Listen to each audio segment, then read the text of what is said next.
Basın mensupları bugün Halkların Eşitlik ve Demokrasi Partisi eş genel başkanları Sayın Tülay Hatimoğulları ve Sayın Tuncer Bakırhan'ı ve Canan Hanım'ı aramızda görmekten, genel merkezimizde misafir etmekten büyük bir onur duyuyoruz.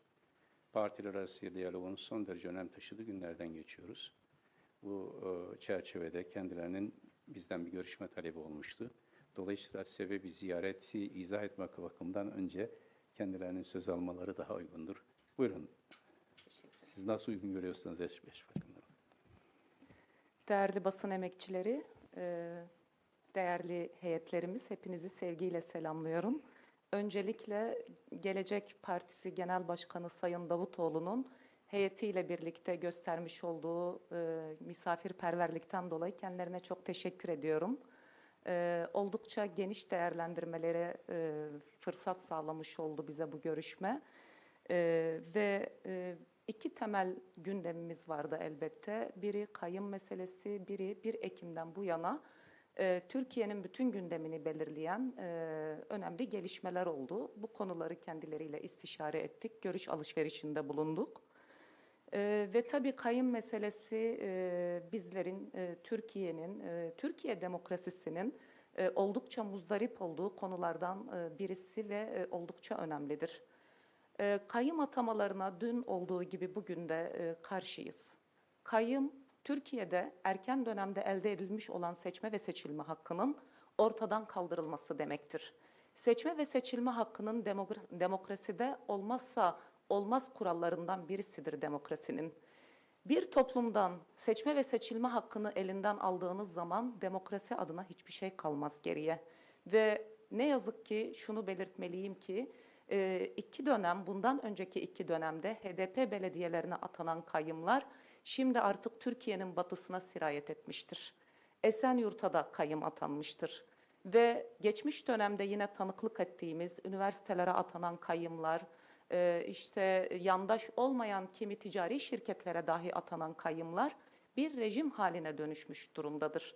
Ve kayyım rejimi aracılığıyla kendilerinden olmayan, bu iktidara oy vermemiş olan kesimlere bu şekilde ağır bedel ödetilmeye çalışılıyor. Bunu kabul etmek mümkün değil. Kayyım meselesi sadece Kürt halkının sorunu değil, sadece DEM Parti'nin sorunu değil. Seçme ve seçilme hakkı gerçekten büyük mücadelelerle elde edilmiş bir haktır ve bu hakka sahip çıkmak bütün Türkiye'deki demokrasi güçlerinin, bütün siyasi partilerin üzerine düşen en önemli görevi olduğu kanaatindeyiz. Bu konuda elbette çağrılarımızı çoğu zaman yaptık ama ben burada bir kez daha altını çizmek istiyorum. Kayyım rejimi özellikle 15 Temmuz askeri darbe girişiminden sonra Cumhurbaşkanlığı hükümet sisteminin kanun hükmünde kararnamelerle artık bu ülkeyi yönetmeye başlaması ve kanun hükmündeki kararnamelerin, yasaların ve anayasanın önüne geçecek bir etkiye sahip olduğu bir dönemden geçtik. Ve kayyımlar KHK'larla meşrulaştırılan ve parlamentoya gelen bir yasayla bu yasaya dayanak gösteriliyor. Ama bu yasa Türkiye demokrasisinin kabul ettiği bir yasa ve bir gerçeklik değildir. O nedenle buradan çağrımızı yineliyoruz. Parlamentoda grubu bulunan bütün siyasi partilere, grubu olmayan yine partilere buradan çağrımızdır. Gelin hep birlikte kayyım yasasının ortadan kaldırılması için parlamento çatısı altında bunun mücadelesini verelim.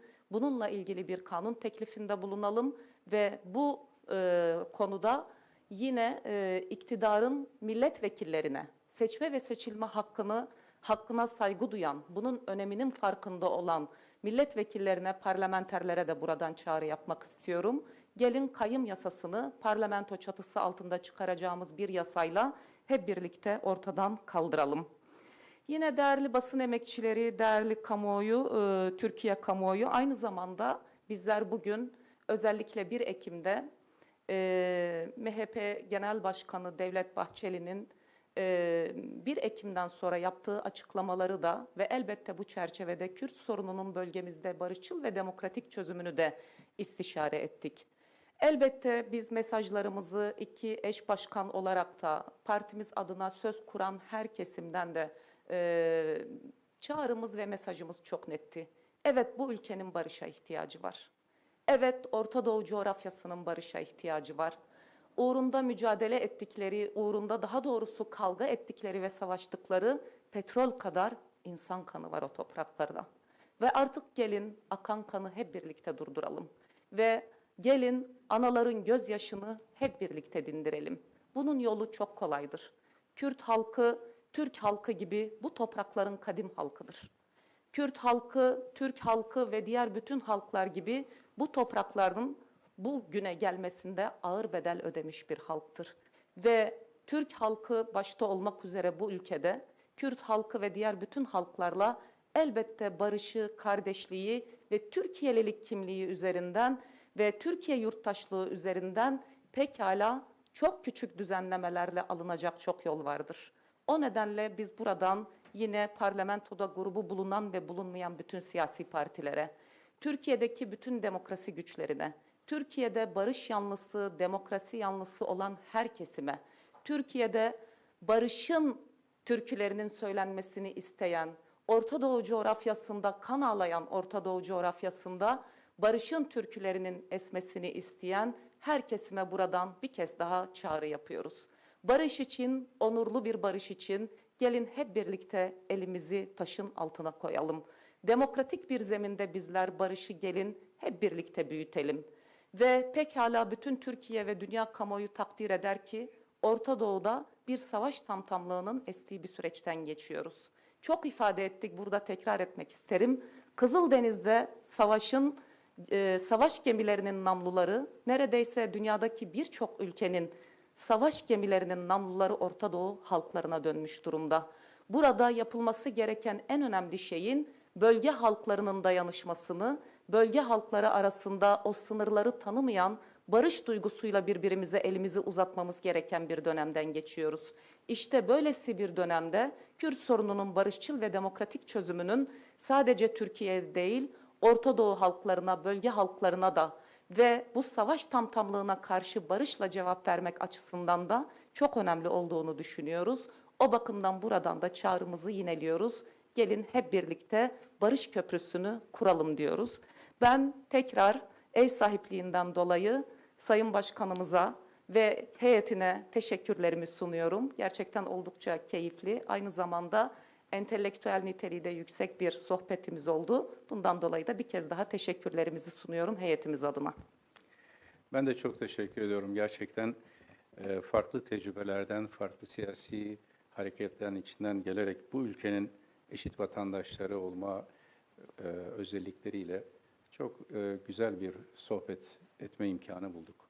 Bugünlerde herkesin hangi siyasi görüşten, hangi etnik, mezhebi, ideolojik kimlikten olursa olsun en çok ihtiyaç hissettiği şey konuşmak, konuşmak, konuşmak. Birbiriyle konuşmak, el uzatarak konuşmak, yürek uzatarak konuşmak. Tabuları, ön yargıları bir kenara bırakarak konuşmak. Neden bunu söylüyorum? Soğuk Savaş'ın bitmesinden sonraki en kırılgan döneme girdi dünya. Birleşmiş Milletler'in kapasitesini büyük ölçüde kaybettiği, küresel güçlerin acımasız rekabetler içine girdiği, mazlum milletlerin Filistin'de olduğu gibi ağır baskılar altında zulüm gördüğü bir dönemde, Türkiye gibi tarihte merkezi bir konum kazanmış bir ülkenin, çevre coğrafyalara asırlar süren barış düzeni kurmuş bir ülkenin, olgun ve akil bir ülke olarak davranma sorumluluğu vardır. Ülkelerin olgun ve akil ülke olarak davranması, siyah akil davranmalarıyla irtibatlıdır.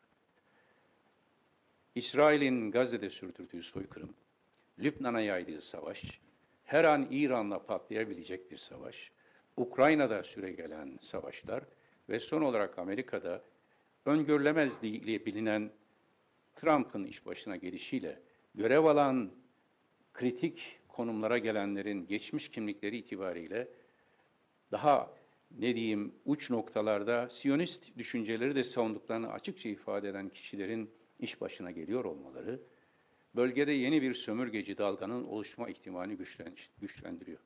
Sömürgeciliğin çok basit bir kuralı vardır. Bir ülkeyi yönetmek istiyorsanız, bir bölgeyi yönetmek istiyorsanız böleceksiniz ve yöneteceksiniz.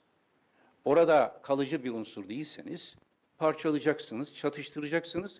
Sonra herkes size gelecek, bize barış getir diyecekler. Maalesef sömürge döneminden sonra da Soğuk Savaş'ta da hep bu oyun oynandı. Ülkelerin kendi sorunlarını çözememesi dolayısıyla dışarıdaki güçler geldiler. Kimi zaman birini, kimi zaman diğerini destekleyerek Lübnan İç Savaşı'na bakın, Suriye İç Savaşı'na bakın, Irak Savaşı'na bakın, bakın. Şimdi bu kadar tecrübeden sonra herkesin akil davranma sorumluluğu var. Nedir akil davranış?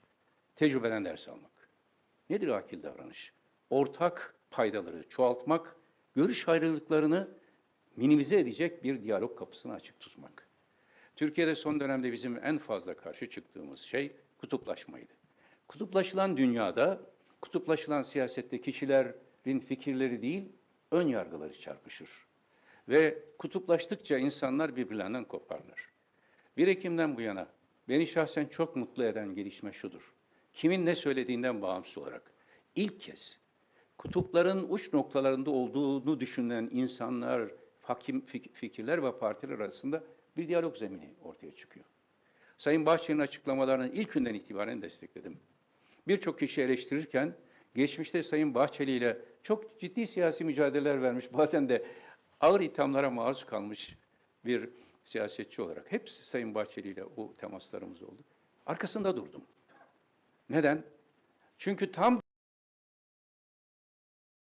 Orta Doğu bölgesi bir sömürge 1917'de kurulan Saykos-Picot düzenini dahi bozarak halkları birbirine düşman sarmala, kılıç sarmalına sokulduğu bir dönemde Türkiye'de akil bir sesin hani Necip Fazıl'ın durun kalabalıklar demesi gibi durun bir düşünelim demesine ihtiyaç var. Hele bunun şu ana kadar Kürt meselesi konusunda tutumlarıyla bir uç noktada olduğu düşünülen bir siyasetçi tarafından, devlet tecrübesine sahip bir siyasi tarafından dile getirilmiş olması çok kıymetli.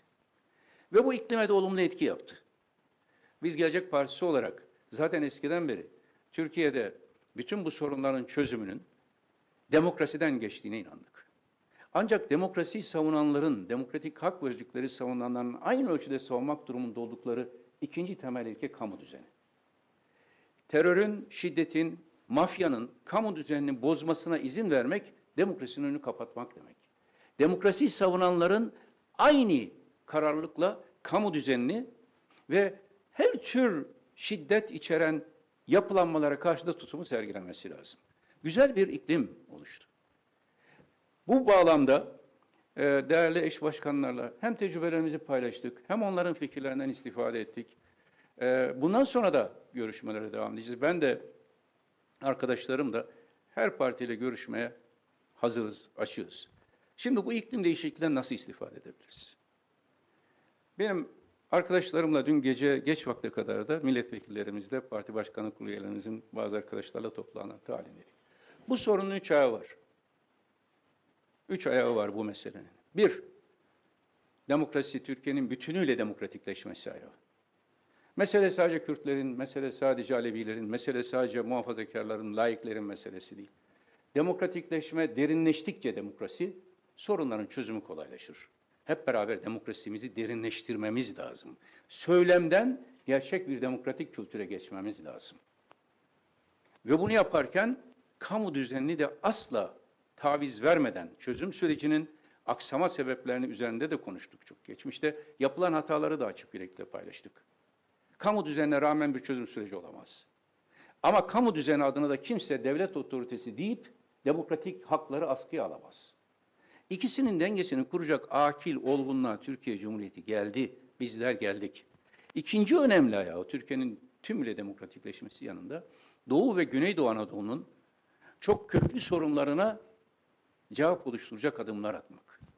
Ben Doğu'ya ve Güneydoğu'ya gittiğimde şu anda güvenlikten daha çok duyduğum sorun genç işsizliği ve uyuşturucu sorununda başta olmak üzere çok ciddi sosyal, Türkiye'nin genelinde olan sorunlar. Bu konularda da açık ve net tutum benimsememiz lazım. Demokratikleşmenin bir gereği olarak her zaman söyledik, hiç tereddüt söylüyorum. Kürtçemiz, Türkçemiz kadar mukaddestir. Kürtçe kullanımı, Kürtçe'ye olan saygı her düzeyde korunmalı. Üçüncü ayağı ise bunun, doğru, sınır ötesindeki Kürt soydaşlarımızla, kardeşlerimizle, tarihtaşlarımızla ilişkiler. Partimizin çok açık bir politikası vardır.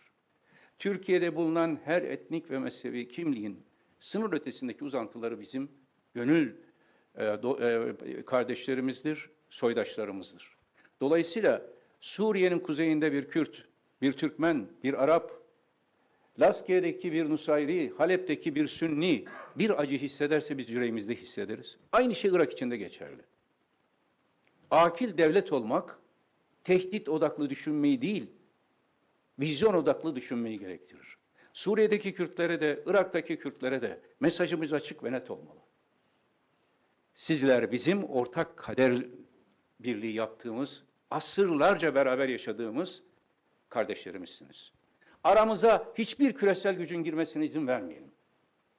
Suriye'deki Amerikan varlığı değildir Suriye'deki Kürtleri koruyacak olan. Suriye'deki Kürtleri koruyacak olan küresel güçlerin himayesi değil, Türkiye ile birlikte Orta Doğu bölgesine getirilecek ortak barışın ana hatlarının tanımlanmasıdır.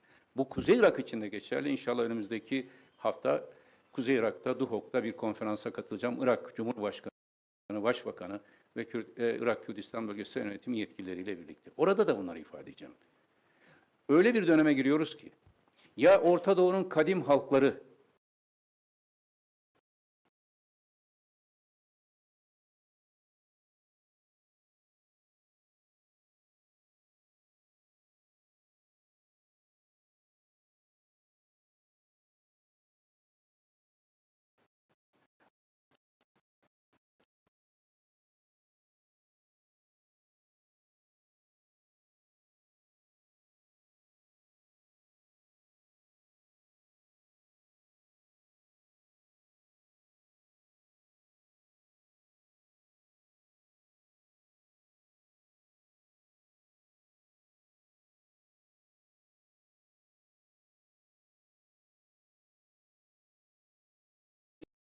çevremizde 100 sene önce Çanakkale'de birlikte savaştığımız, Yemen'de İngiliz sömürgeciliğine karşı birlikte savaştığımız Suriyeli Kürtleri tehdit olarak görmesin.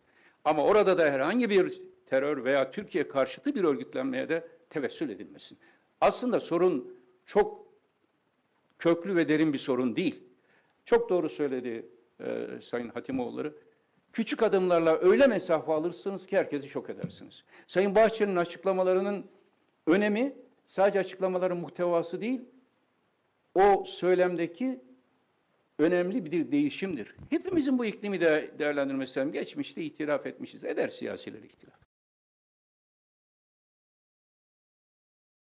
Aslında söylemimizi revize edelim, vizyonumuzu gözden geçirelim ve Türkiye'yi ülke olarak Balkanlardaki Sırplarla Boşnakları buluşturan, Kafkaslar'da Ermenilerle Azerileri tekrar ortak Kafkas bölgesinin kadim halkları olarak bir araya getiren, Orta Doğu'da Arapları, Kürtleri, Türkleri bir araya getiren bir vizyon geliştirmemiz lazım.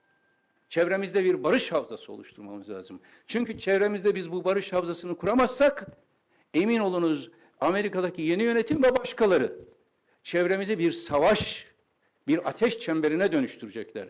Acilen harekete geçmemiz lazım. Sayın Bahçeli'nin açıklamaları eğer böyle bir tehdit görerek çevremizdeki bu ateş çemberini kırıp bir barış çemberi oluşturmak için ise, ki öyle olduğunu ümit ediyorum, buna herkesin sahip çıkması lazım. Ve DEM Parti'de eminim bunları değerlendirecektir. Onlar da Türkiye'li kimliği, Türkiye kimliğiyle bu akil ülkenin asli ve ana unsurları olarak davranmalılar. Yabancı dışlanmış unsurlar olarak, siyasiler olarak değil. Sayın Erdoğan'ın bugün Sayın Bahçeli ile görüşmesi olduğu bilgisi geldi. Saat galiba 16 ve 18. Ümit ederim ki bu konular iki lider arasında da derinlemesine konuşulur. Çünkü aradaki görüş ayrılıkları algısı bu iklimi bozan bir sonuç doğuruyor. Ve bir kez daha Sayın Erdoğan'a çağrıda bulunuyorum. Anlaştığınız ve bir devlet stratejisi söz konusuysa, Türkiye'nin güvenliği, vizyonu, Orta Doğu bölgesine, kendisinin de ifadesiyle Türkiye'de tehdit eden İsrail tehdidine karşı Orta Doğu halklarını bir araya getirecek bir stratejik perspektif varsa bir ulusa seslenişle kamuoyuyla bunu paylaşsın ve kafalardaki bulanıklık dağılsın. Kayyum meselesine gelince çok açık ve net ifade ediyorum.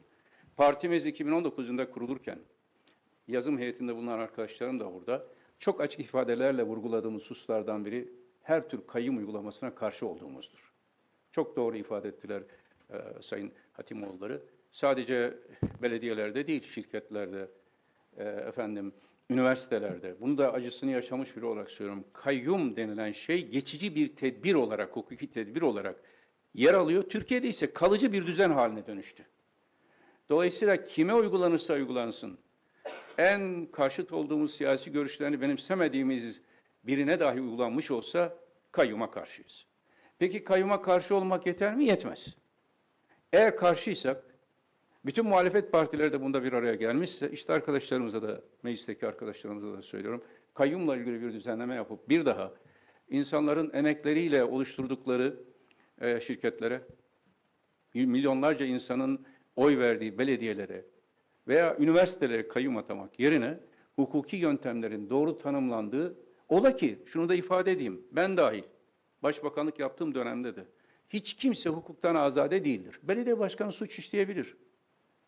İşlediği zaman da hukuki süreç vardır. Başbakan da işlemişse hukuki süreç. Ben bakanların Yüce Divan'a gitmesini savunduğumda aynı şeyle davrandım. Benim arkadaşım demedim. Herkes hesap verir hukuk önünde. Ama daha hukuk önünde hesap vermeden, daha suç teşekkül etmeden 6 ay önce seçime girmiş bir belediye başkanı temiz kağıdıyla girmiş. Alacaksınız onu, belediye meclis üyelerinde içeri binaya almayacaksınız. Buna demokrasi denmez. Kim olursa olsun, kime yapılırsa yapılsın buna karşıyız. Gerçek anlamda demokratik ilkelere dayalı, demokratik hukuk devleti kurallarına uygun bir hukuki düzenlemenin mecliste geçmesi için ne gerekiyorsa bütün arkadaşlarımız partilerle birlikte istişareler yapar, gerekli desteği veririz. Tekrar çok teşekkür ediyorum. Teşekkür ederim. Herhangi bir soru var mı?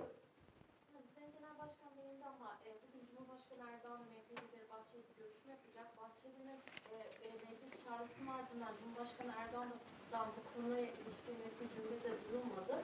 Ve Bahçeli de bir video paylaştı, bir yalnızlık videosu. Bugünkü görüşmeyi nasıl değerlendiriyorsunuz? Tabii Sayın Bahçeli'nin yapmış olduğu çeşitli açıklamalar oldu. Neredeyse her grup toplantısında sözümün arkasındayım diye ifade etti. Biz de bu sözün karşılığı olarak bir pratik adımın atılması ve bir onurlu barışın bu ülkede tesis edilmesi konusunda DEM Parti olarak üzerimize düşen görev ve sorumluluk neyse yerine getirmeye hazır olduğumuzu ifade ettik her fırsatta. Bugün biraz önce Sayın Başkan da ifade etti. Erdoğan'dan, Cumhurbaşkanı'ndan henüz buna ilişkin bir yol haritası açıklanmış değildir. Bu gerçekten mevcut olan iktidar ve ortağıyla birlikte alınmış bir karar mıdır? Bu konuda bir adım atılması düşünülmekte midir? Adım atılacaksa bunu hangi minvalde, hangi çerçeve içinde düşündüklerine dair bizlerin bir bilgisi mevcut değil. Kamuoyu bu konuda bilgi sahibi olmadığı gibi biz de DEM Parti olarak bilgi sahibi değiliz. Bu konuda da yine çağrılarımızı gerek grup toplantılarında, grup konuşmalarımızda, gerekse farklı platformlarda ifade ettik. Burada tekrar etmiş olacağım. Biz elbette Cumhurbaşkanı'ndan bu konuyla ilgili bir açıklama beklemekteyiz. Kamuoyunun kafası bu konularda oldukça karışmış durumda. Kamuoyunda bu kadar konuşulan, bu kadar Türkiye'nin 1,5 aydır temel gündemi haline dönüşmüş olan bu konunun elbette konuşulmaya ve değerlendirilmeye değer de bir konu olduğunun altını çizerek şunu söylemeliyim, kafa karışıklıklarını, kamuoyundaki merakı, bu konuda ne düşünüldüğüne dair somut olarak bizler Cumhurbaşkanı'ndan elbette bir açıklama beklemekteyiz. Bir yol haritası beklemekteyiz. Varsa kafalarında bir çözüm fikri, bu konuda bir yol haritası da beklemekteyiz. Olması gereken de bu olduğunu düşünüyoruz. Evet. Peki. Çok teşekkür ediyoruz. Sağ olun.